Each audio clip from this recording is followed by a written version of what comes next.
ধর্মকে অজ্ঞতা আর পশ্চাৎপদতা জ্ঞান করা ইউরোপে ইসলাম আবির্ভূত হয়েছিল নতুন এক জাগরণের দিশা হয়ে।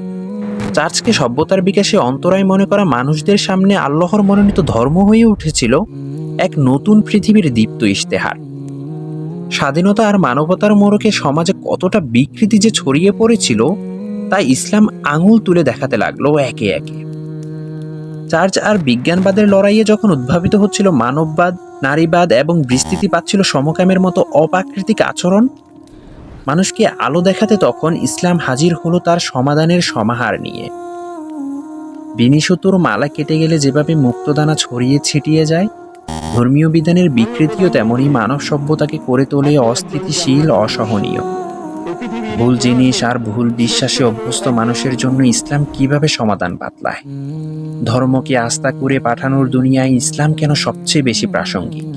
সেই আলোচনায় ভরপুর অবাধ্যতার ইতিহাস বইটি